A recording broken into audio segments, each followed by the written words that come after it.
রামিসা হত্যাকাণ্ডের ক্ষেত্রে পুলিশ জানিয়েছেন শিশুটি পাশবিক নির্যাতনের শিকার হয়েছিল এবং সেই বিকৃত লালসার কথা যাতে জানাজানি না হয়, জানাজানি হওয়ার ভয়েই তাকে হত্যা করা হয়েছে। তাছাড়া রামিসা হত্যাকাণ্ডের মতো অসংখ্য নির্মম ঘটনাগুলোর সাথে আপনারা যদি গভীরভাবে একটু চিন্তা ভাবনা করে দেখবেন যে রামিসা হত্যাকাণ্ডের মতো নির্মম ঘটনাগুলোর সাথে অর্থনৈতিক বৈষম্য পরোক্ষভাবে যুক্ত থাকতে পারে। তাছাড়া থাকতে পারে হত্যাকাণ্ডের বা হত্যাকাণ্ডগুলোর পেছনের সামাজিক মূল্যবোধের অবক্ষয়ের কারণ থাকতে পারে, পারিবারিক বিরোধের কারণে হতে পারে, মানসিক সমস্যা থেকে হতে পারে, বা লোভের প্রভাব থাকতে পারে। এই ক্ষেত্রে হতে পারে দারিদ্র্য, বেকারত্ব এবং মৌলিক চাহিদা পূরণে ব্যর্থতাও মানুষকে অপরাধের দিকে ঠেলে দিতে পারে।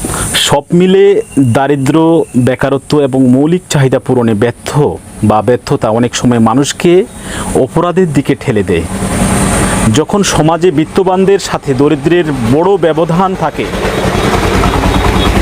তখন বঞ্চনার বোধ ও হতাশা তৈরি হয়, যা সহিংস আচরণের কারণ হতে পারে। তাছাড়া দরিদ্র পরিবারগুলো অনেক সময় শিশুদের নিরাপদ পরিবেশ দিতে পারে না, ফলে তারা বিভিন্ন ধরনের নির্যাতনের শিকার হওয়ার ঝুঁকির মধ্যে থাকে। আবারও বলছি, অর্থনৈতিক বৈষম্য শুধু যে টাকার অভাব তা নয়, এটা একটি সামাজিক বঞ্চনা এবং হতাশা তৈরি করে। যখন মানুষ তাদের মৌলিক চাহিদা পূরণে ব্যর্থ হয়, তখন তাদের মধ্যে অপরাধের প্রবণতা বাড়ে।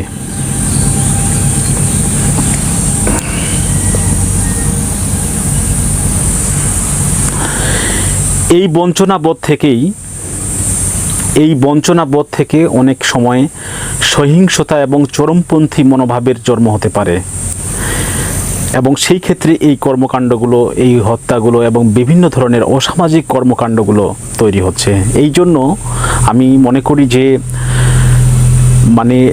বিশাল যে অর্থনৈতিক ব্যবধান, এটা দরিদ্রদেরকে বিভিন্ন কাজকর্ম, অপরাধ সৃষ্টি করতে বাধ্য করে। এই জন্য একটা সাম্যনীতির প্রতিষ্ঠা সমাজে খুবই দরকার। সেটা এই সাম্যনীতি যেভাবেই হোক না কেন, সেটা ধর্মকেন্দ্রিক হোক বা গণতান্ত্রিকভাবেই হোক অথবা অন্য কোনো পন্থায়, সেটা যে কোনোভাবেই হোক, সাম্যনীতিটা খুবই সমাজে প্রতিষ্ঠা করা আজকে দরকার হয়ে পড়েছে বিভিন্ন অপরাধগুলো বন্ধের জন্য।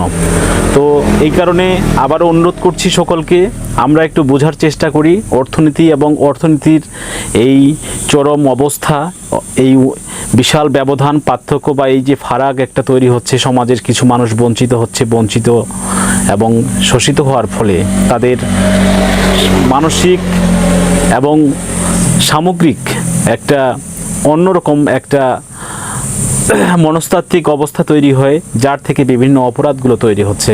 এই জন্য আমাদের অর্থনৈতিক ভারসাম্যটা রক্ষা করা খুব দরকার। অর্থনৈতিক ভারসাম্য রক্ষা বলতে আমি বলছি না যে সমান সমান হতে হবে, 19-20 হতেই পারে, কিন্তু এত বিশাল ব্যবধানের অর্থনৈতিক কোনো সুস্থ মানুষের মস্তিষ্ক কোনোদিন মেনে নিতে পারবে না।